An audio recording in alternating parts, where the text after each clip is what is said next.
A'udzu billahi minasyaitonir rajim. Bismillahirrahmanirrahim. Assalamualaikum warahmatullahi wabarakatuh. Innal hamdalillah nahmaduhu wa nasta'inuhu wa nastaghfiruh wa na'udzu billahi min syururi anfusina wa min sayyiati a'malina. May yahdihillahu fala mudhillalah wa may yudlil fala hadiyalah. Asyhadu an la ilaha illallah wahdahu la syarikalah wa asyhadu anna Muhammadan abduhu wa rasuluh sallallahu alaihi wasallam la nabiyya ba'da amma ba'd. Wa qala ta'ala fi kitabihil karim a'udzu billahi minasyaitonir rajim. Bismillahirrahmanirrahim. Wa la tamshi fil ardi maraha innaka lan takhriqal arda walan tablughal jibala tula. Shadaqallahul azim. Permisa yang dirahmati Allah, kembali kita bersyukur pada Allah Subhanahu wa taala. Pada hari ini kita masih diberi umur yang panjang oleh Allah Subhanahu wa taala sehingga kita bisa berjumpa dengan bulan Ramadan, Syahrul Mubarak, bulan yang penuh berkah. Allah Subhanahu wa taala masih mengabulkan doa-doa kita sebagaimana 2 bulan yang lalu kita berdoa, Allahumma barik lana fi Rajab wa Sya'ban wa balighna Ramadan. Ya Allah, berkahilah kami di bulan Rajab dan bulan Sya'ban dan sampaikanlah kami ke bulan Ramadan. Alhamdulillah, kita bersyukur pada Allah, kita masih bisa berjumpa dengan Ramadan Karim, bulan suci, bulan yang penuh berkah ini. Mudah-mudahan umur yang diberikan oleh Allah bisa kita manfaatkan untuk beribadah maksimal di bulan Ramadan ini, sehingga kita bisa mencapai target dari ibadah puasa Ramadan, la'allakum tattaqun. Semoga kita menjadi orang-orang yang bertakwa. Amin ya rabbal alamin. Salawat dan salam semoga selalu tercurah kepada junjungan kita Rasulullah Muhammad sallallahu alaihi wasallam dengan mengucapkan Allahumma sholli ala Muhammad wa ala ali Muhammad. Mudah-mudahan dengan senantiasanya kita bersalawat kepadanya, kita mendapatkan syafaat dari Rasulullah sallallahu alaihi wasallam di yaumil akhir nanti. Amin ya rabbal alamin. Ma'asyiral muslimin, pemirsa yang dirahmati Allah, judul kuliah Ramadan kita hari ini adalah penyakit hati. Sebagaimana Rasulullah sallallahu alaihi wasallam pernah bersabda, ingatlah dalam tubuh manusia ada segumpal daging. Maka kalau segumpal daging itu baik, maka akan baiklah seluruh tubuh. Tetapi apabila segumpal daging itu buruk, maka buruklah seluruh tubuh. Segumpal daging itu adalah qalbu atau hati. Hadis riwayat Bukhari dan Muslim. Ma'asyiral muslimin rahimakumullah, ada 5 penyakit hati dalam Islam. Yang pertama adalah sombong. Sombong adalah merupakan penyakit hati yang harus kita jauhi. Di dalam surat Al-Isra ayat 37, Allah Subhanahu wa taala berfirman sebagaimana yang dibacakan di mukadimah tadi, yang artinya, dan janganlah kamu berjalan di muka bumi ini dengan sombong, karena sesungguhnya kamu sekali-sekali tidak dapat menembus bumi, dan sekali-sekali kamu tidak akan sampai setinggi gunung. Al-Quran surat Al-Isra ayat 37.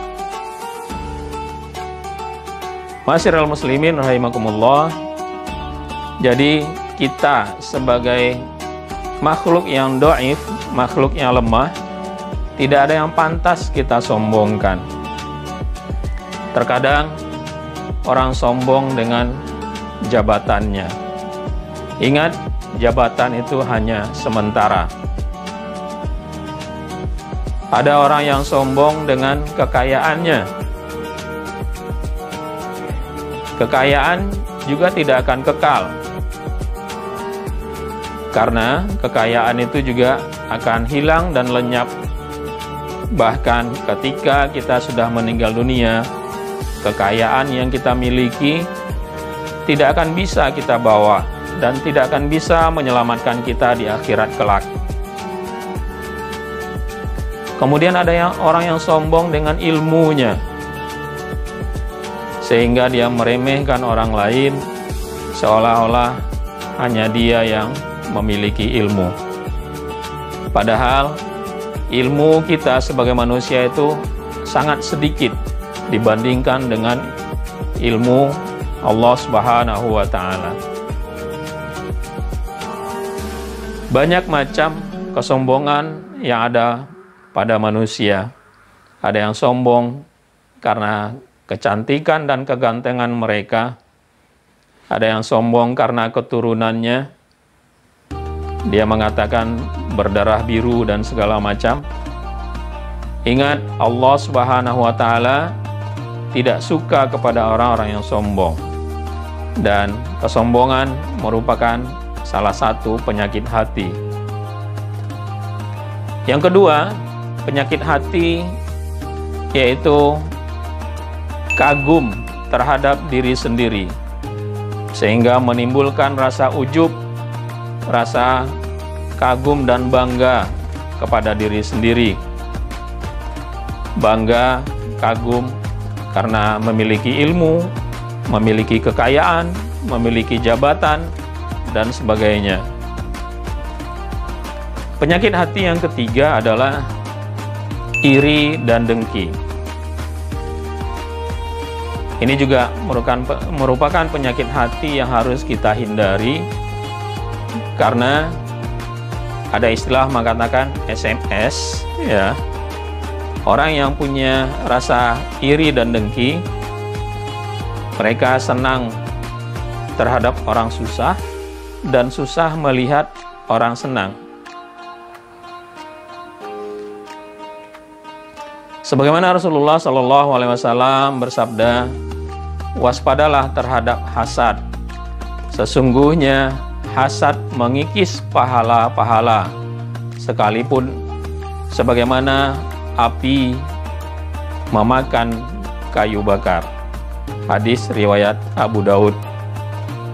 Jadi penyakit hati, iri dan dengki harus kita jauhi, karena itu akan bisa memakan pahala-pahala kita. Yang keempat, suka pamer atau riya. Ini juga bagian dari penyakit hati. Kita harus hati-hati. Perilaku ini bisa menghilangkan pahala dan amalan baik. Ma'asyiral muslimin, pemirsa yang dirahmati Allah, orang yang suka riya berarti dia tidak ikhlas. Misalnya dia beribadah karena ingin dilihat dan dipuji oleh orang lain, sehingga ibadahnya tidak dinilai oleh Allah Subhanahu wa Ta'ala, karena mereka beribadah bukan karena Allah Subhanahu wa Ta'ala. Yang kelima, yaitu kikir atau bakhil. Orang-orang yang kikir atau bakhil, dia merasa ketika dia memiliki kekayaan, itu hasil kerja keras mereka. Dia melupakan bahwa kekayaan yang mereka miliki itu adalah anugerah dari Allah Subhanahu wa Ta'ala. Sehingga dia bakhil. Ketika ada orang yang mengemis, meminta-minta, dia akan mengatakan, ini hasil usaha dan kerja keras saya. Jadi dia tidak mau berbagi dengan orang lain. Ma'asyiral muslimin rahimakumullah, oleh karena itu kita harus menghindari penyakit-penyakit hati ini karena akan berbahaya terutama bagi kita sendiri, dan itu akan menghilangkan pahala-pahala kita. Oleh karena itu kita harus mengobati hati-hati kita yang sakit. Untuk itu obat penyakit hati juga ada 5. Yang pertama, membaca Al-Quran dan mentadaburinya. Sebagaimana firman Allah Subhanahu wa Ta'ala di dalam Al-Quran surat Yunus ayat 57. A'udzu billahi minasyaitonir rajim. Bismillahirrahmanirrahim. Ya ayyuhan nasu qad ja'atkum mau'izatum mir rabbikum wa shifaa'il lima fis sudur wa hudaw wa rahmatal lil mu'minin. Wa hudaw wa rahmatul lil mu'minin. Wahai manusia, sesungguhnya telah datang kepadamu pelajaran dari Rabb-mu dan penyembuh bagi penyakit-penyakit yang berada dalam dada, dan petunjuk serta rahmat bagi orang-orang yang beriman. Oleh karena itu, untuk mengobati hati yang sakit, kita harus banyak-banyak membaca Al-Quran dan mentadaburinya. Yang kedua, obat penyakit hati adalah rajin mengosongkan perut. Alhamdulillah, hari ini kita berada di bulan puasa, bulan Ramadan. Kita dilatih untuk mengosongkan perut kita. Oleh karena itu, supaya kita terhindar dari penyakit hati, tidak hanya di bulan Ramadan kita kosongkan perut kita, di luar Ramadan pun kita perbanyak puasa. Di luar Ramadan ada puasa 6 hari di bulan Syawal, ada puasa Senin dan Kamis, ada puasa Ayyamul Bid, pertengahan bulan, yaitu puasa pada tanggal 13, 14, dan 15 bulan Qomariyah. Yang ketiga, obat hati adalah mendirikan sholat malam atau qiyamul lail atau tahajud. Untuk mengobati hati yang sakit, kita perbanyak sholat malam. Bahkan Rasulullah SAW suatu ketika ditanya oleh Aisyah radhiyallahu anha, ya, karena melihat begitu lamanya Rasulullah sholat malamnya sampai bengkak kakinya.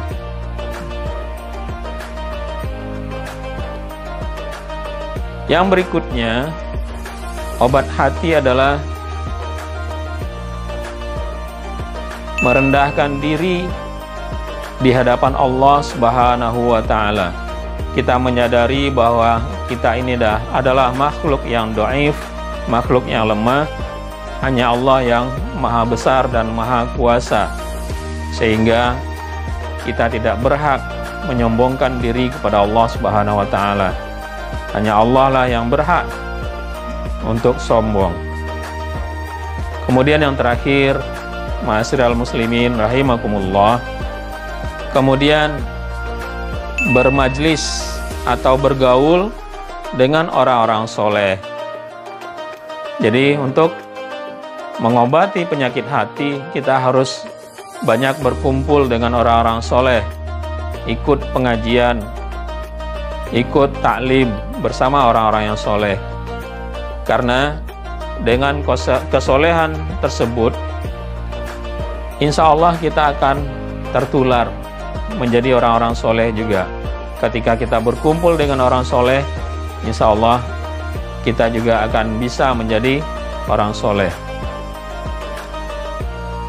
Masyiral muslimin rahimakumullah, demikianlah ceramah Ramadan kita pada hari ini. Mohon maaf atas segala kesalahan dan kekurangan. Al-haqqu mir rabbik fala takunanna minal mumtarin. Semua yang benar itu datangnya dari Allah, maka janganlah kita menjadi orang yang ragu-ragu. Wabillahi taufik wal hidayah. Wassalamualaikum warahmatullahi wabarakatuh.